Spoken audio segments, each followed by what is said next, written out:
Y continuamos con noticias y en estos momentos vamos a escuchar a Iván Saquicela, presidente de la Corte Nacional de Justicia, quien se refiere sobre las recomendaciones de las Naciones Unidas en favor de la integridad judicial y la prevención de la corrupción en la función judicial. Así que vamos inmediato con este reporte que nos presenta Verónica Rivadeneira. Verónica, escuchamos. Corame informa. Y el país se integra. Un saludo, Elvi, para ti y para toda la audiencia de Corape Digital TV. Los saludamos desde la Corte Nacional de Justicia, donde hace pocos minutos el presidente de la Corte Nacional ha recibido las recomendaciones de los resultados de la aplicación del Convenio de Naciones Unidas contra la Corrupción y se han presentado algunas recomendaciones con respecto al accionar de los jueces para que se evite justamente este flagelo de la corrupción. Escuchemos las declaraciones del presidente de la Corte Nacional de Justicia, Iván Saquicela, quien también se refirió al tema de las extradiciones por parte de Estados Unidos. Escuchemos. Yo creo que es fundamental que la función judicial del Ecuador tenga una posición no solamente crítica, propositiva, sino también autocrítica. El día de hoy, debo decirlo con toda franqueza, es la primera vez, es un hecho inédito, en donde nosotros hemos pedido a la ONU-DC que se haga una evaluación, esto fue hace algunos meses ya, de la actual situación del sistema de justicia en materia de integridad judicial. Y como ustedes acaban pues de mirar y de escuchar, el día de hoy nos presentan un informe hecho por expertos independientes, no por la propia función judicial. Ya les vamos a compartir la información. Hay una serie primero de una evaluación y luego una serie de recomendaciones que nos parecen muy importantes en el ámbito de la... Por ejemplo, ¿cuáles recomendaciones? Ya les vamos a compartir, por ejemplo, en el ámbito disciplinario de la independencia judicial, en el ámbito de la ética, de integridad judicial, en el ámbito de la ciudad de los jueces, en fin, una serie de componentes que nos parece importante asumir. Doctor, en el caso de las recomendaciones por el tema del concurso de jueces, ¿qué es lo que plantea este informe? ¿Cuáles son esas recomendaciones? Bueno, en términos generales, lo que se debe siempre resguardar por la propia independencia judicial es un concurso para acceder a ser juez y obviamente un concurso que sea hecho de una forma rigurosamente técnica. Dicha de paso, no es sobre un concurso en particular, es en términos generales. Doctor, ahora en otro tema, ¿cómo avanzan los cabildeos, podríamos decir, internamente para lo que será la designación del nuevo presidente de la Corte Nacional de Justicia? Tenemos entendido en primera instancia sería este 26.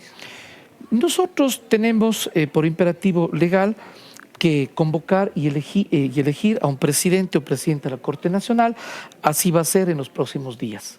¿Usted está interesado precisamente? ¿Qué le motiva, doctora, a seguir en esa dignidad? Yo quiero ser muy prudente. Para mí hay un silencio. Yo no pienso dar opiniones. La campaña que se ha llamado ni es campaña ni es externa. Esto es el presidente del más alto tribunal de justicia del país. Hay que cuidar la Corte, hay que cuidar la institucionalidad. Mi respeto, mi silencio respetuoso. Éxitos a las compañeras y a los compañeros que legítimamente aspiran. Mi respeto a todas y todos los que hacemos la Corte Nacional. Yo no creo que deba hablar precisamente incluso presidiendo la Corte.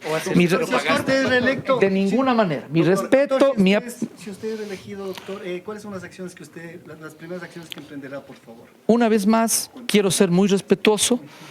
Yo estoy en ejercicio del cargo y respeto el derecho y a mis compañeros. No creo que deba hacer ningún comentario.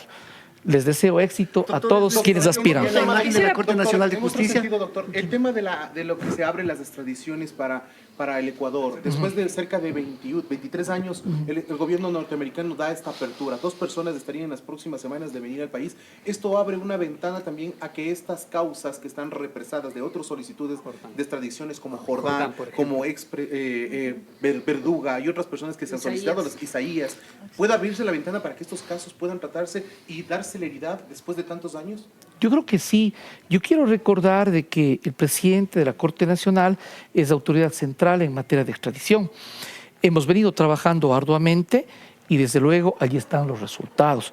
Y cómo no, yo debo agradecer públicamente a la Embajada de los Estados Unidos y a la parte diplomática que han hecho la gestión para hacer posible estos resultados. Luego creo que es importante porque finalmente la lucha contra la criminalidad no se hace solo desde un país o desde un Estado.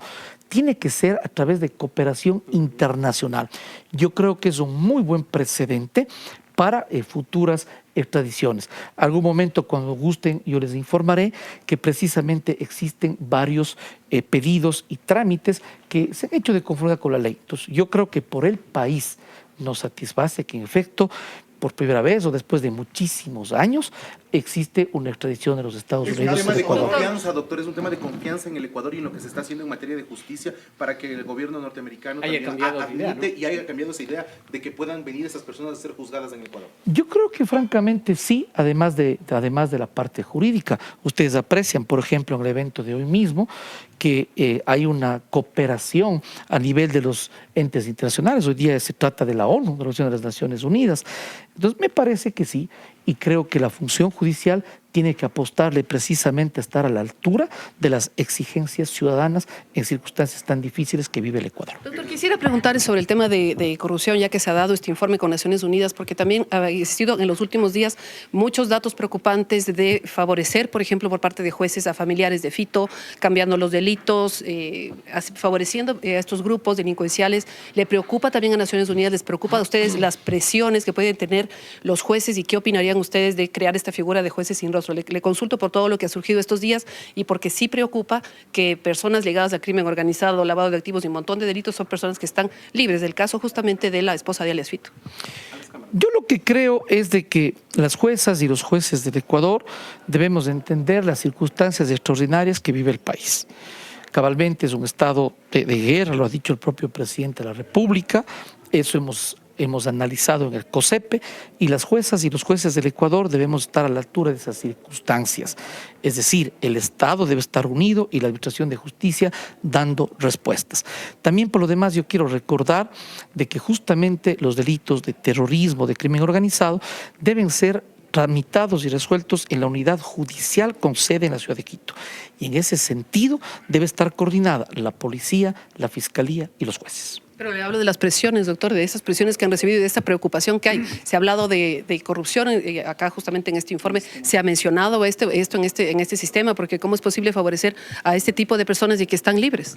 Yo creo que la respuesta es clara. Si es que existe un caso de corrupción de un juez o jueza, tiene que ser sancionado.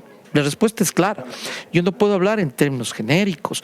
Habrá un caso específico. Si se demuestra eso, sin lugar a dudas, tiene que existir una sanción. Esa es una discusión jurídico-constitucional. En principio, la Constitución lo que establece es el derecho a conocer la identidad del juzgador. Y para cambiar todo eso, Hay que cambiar la Constitución entonces, doctor. No sé si adelantarme a cambiar la Constitución, pero cuando menos en principio decir, no es tan sencillo de explicar en un breve diálogo, pero es un asunto jurídico constitucional de discusión y hay diferentes experiencias en diversos países. En los últimos días ha surgido también en la Asamblea Nacional la propuesta de que los jueces sean jueces sin rostro. Sobre esto, el presidente de la Corte Nacional de Justicia dijo que no sería posible porque según la Constitución, el acusado tiene derecho a conocer quién es su juzgador. Por eso esto requeriría un mayor análisis. Es lo que podemos contarles desde aquí, desde la Corte Nacional de Justicia. Sigues, Elba, tú con más información desde Estudios. Corape informa. Y el Ecuador se integra. Muchas gracias, Verónica, por ese reporte. Ahí estábamos escuchando a Iván Saquicela, presidente de la Corte Nacional de Justicia, quien se refería sobre estas recomendaciones que ha hecho Naciones Unidas en favor de la integridad judicial y también para prevenir los casos de corrupción en la función judicial. Saquicela fue claro en señalar que si hay casos de corrupción por parte de jueces o juezas, esto debe ser sancionado. Sobre la propuesta y estas voces que sugieren el que en el país existan los jueces sin rostros, Saquicela señaló que esto merece un análisis un poco más profundo porque irían en contra de la Constitución y que en este caso pues los acusados, los sentenciados deben conocer a quién les juzga. Así que pues bueno, ahí estaban las declaraciones del presidente de la Corte Nacional de Justicia.